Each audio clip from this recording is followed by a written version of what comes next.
presse les gars et ça fait déjà une semaine que Issa a été arrêté. Tous les moyens sont bons pour que justice soit faite. On a vu dans cet épisode comment Mélanie Gradel et Aminata sont prêtes à tout. La guerre a clairement commencé là.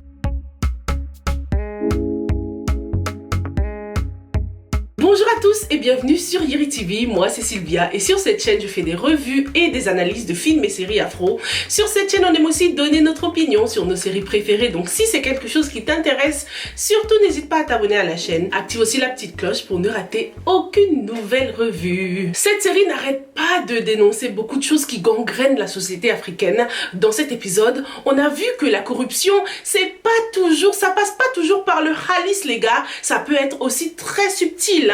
Mélanie Gradel a joué avec les sentiments du juge. Le fait déjà que elle et Maître Mbeng soient venus le voir comme ça nous dit clairement qu'ils ont envie de mettre le juge de leur côté quoi. S'assurer que le juge est bien de leur côté. Elle a joué avec ses sentiments dans ce cadre professionnel. Elle n'a pas hésité à mentionner les enfants pour que le juge soit un peu plus touché, un peu plus impliqué dans l'affaire. Ce sont vos enfants ? Vous, au moins, vous les avez toujours. Vous êtes très chanceux. En tant que femme la plus puissante d'Afrique, c'est pas étonnant, hein. Elle a l'habitude de négocier des gros deals et tout ça, donc elle sait s'y prendre. Elle sait comment te manipuler, quoi. Elle a aussi dit au juge que, en tout cas, vous et vos enfants seront toujours la bienvenue dans nos hôtels. Ça, c'est de la corruption, quand même, hein. Mélanie Gradel ne lui laisse pas le choix de voir clair dans l'histoire. Malheureusement, c'est parfois comme ça que certaines personnes s'y prennent, hein, lorsque vous faites partie du même rang social. Elles considèrent forcément que vous devez être du même côté quoi. Donc très intéressant cette corruption subtile quand même de la part de Mélanie Gradel, hein. Du côté de Aminata, c'est chaud dans les deux sens du terme. Elle est allée voir Maître Dabo. Non mais Maître Dabo, il m'a tellement fait rire les gars. J'ai tellement rigolé à l'épisode précédent parce que c'était un rire de rejet en fait. Je m'attendais pas du tout à ce qu'il soit comme ça. Est-ce que Aminata va vraiment, réellement passer à l'acte les gars? Maître Dabo, c'est un avocat puissant. Il n'a presque jamais perdu une affaire, sauf lorsque Maître Mbeng était son adversaire. Donc c'est pas non plus n'importe qui quoi. On peut dire que c'est le deuxième avocat le plus puissant du pays. Donc c'est normal qu'Aminata fasse tout pour qu'il puisse défendre Issa quoi. Mais ça sent le complot les gars. Aminata, c'est une meuf smart. Je la vois très mal commettre le pire, ça ne la ressemble pas du tout. Et comme elle l'a toujours dit, s'il y a une chose qu'elle ne supporte pas, c'est l'infidélité. Donc je la vois très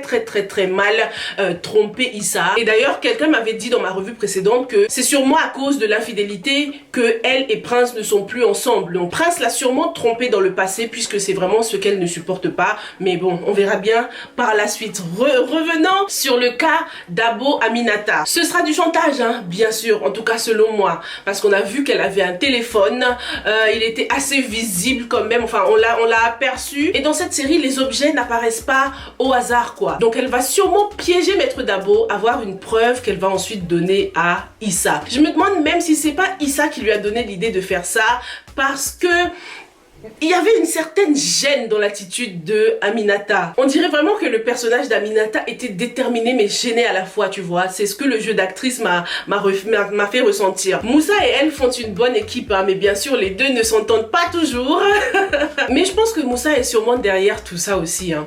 En tant que journaliste en plus, il sait comment piéger les gens et tout ça. Et dans le générique, on a vu ce portable à côté de lui. Donc peut-être que ça faisait référence à cette scène, à ce chantage qu'il va ensuite utiliser pour menacer Maître Dabo, pour salir sa réputation. Parce que depuis le début, on remarque très bien que les avocats ont une certaine réputation dans la ville, hein. C'est pas pour rien que tout le monde sait que Maître Mbeng est le meilleur avocat de la ville. Même dans l'épisode précédent, Aminata a essayé de le narguer avec ça. Donc Maître Dabo, il y tient à sa réputation.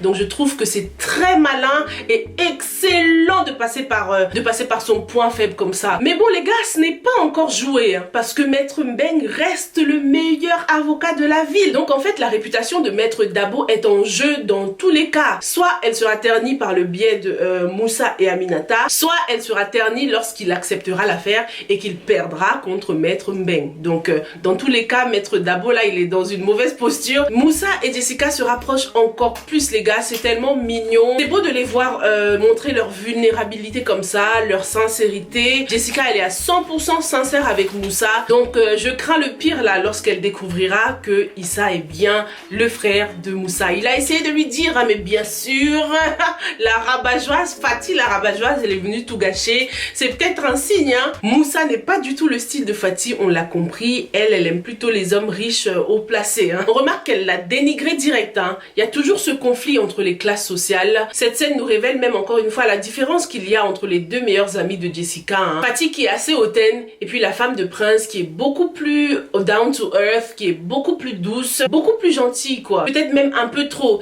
Et c'était tellement un beau parallèle entre lorsqu'elle a présenté Jessica à Moussa. C'est elle qui l'avait attiré, c'est elle qui l'avait demandé de venir s'asseoir. Et puis Fatih qui est en mode let's get out of here. Pour elle, sa meilleure amie mérite mieux quoi.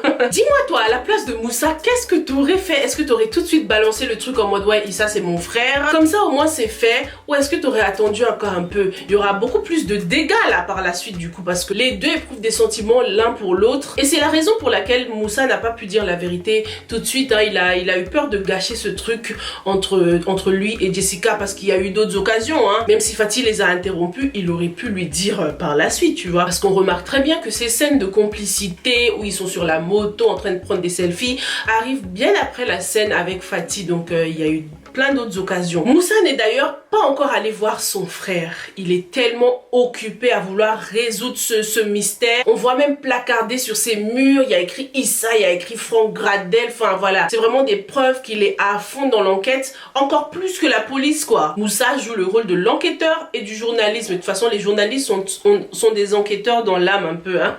Cette scène où il demande à son collègue journaliste de quand même publier l'article malgré l'interdiction de son boss nous renvoie au résumé qu'on avait eu au début, hein, le résumé qui parlait d'un clic pour des vues. D'ailleurs les gars, je me demande où se trouve le pote de Franck là. Il s'est caché hein, pour le moment, on le voit pas, même la police ne l'avait même pas arrêté. Je trouve ça intéressant qu'il tarde à développer ce personnage, sûrement qu'il nous réserve des surprises, hein. Il sait beaucoup de choses ça se trouve. Mikey de Mikey a enfin rencontré Angèle. Ah là là, mais quelle belle rencontre.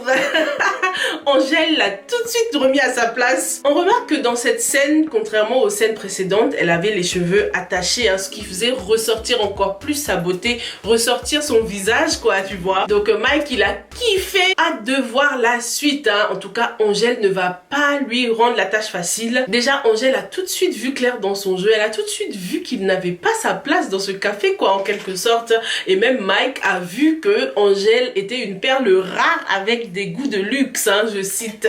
Ça va lui changer un peu à Mike hein, de ne pas côtoyer une femme qui n'est pas cheap quoi.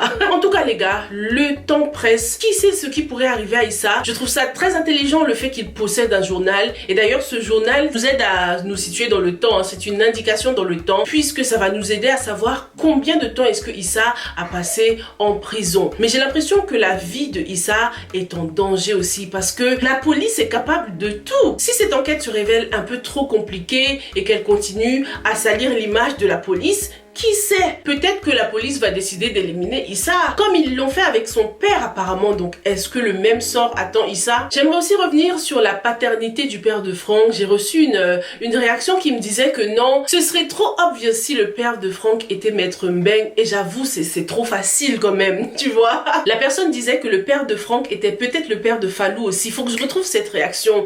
Qu'est-ce que t'en penses? Dis-moi dans les commentaires. Dans l'épisode précédent, ce qui était intéressant, c'est qu'on a découvert que la mère de Issa et la mère de Franck ne se connaissent pas. Parce que je me disais que peut-être que le défunt père de Issa était aussi le père de Franck. Du coup, je pense que les deux femmes se seraient connues quand même, hein, sachant que Franck est plus petit. Tu vois, je sais pas. On verra bien par la suite. Avançons petit à petit, les gars. Dites-moi ce que vous avez pensé de cet épisode. Est-ce que vous pensez que Aminata est en train de piéger Maître Dabo ou est-ce qu'elle est vraiment prête à tout pour que Issa puisse avoir un bon avocat, hein, puisqu'elle a vraiment sillonné la ville pour chercher un avocat. Ils ont tous refusé l'affaire. Merci beaucoup d'avoir regardé cette revue jusqu'au bout et on se retrouve dans la prochaine. Stay safe and stay blessed. Bye.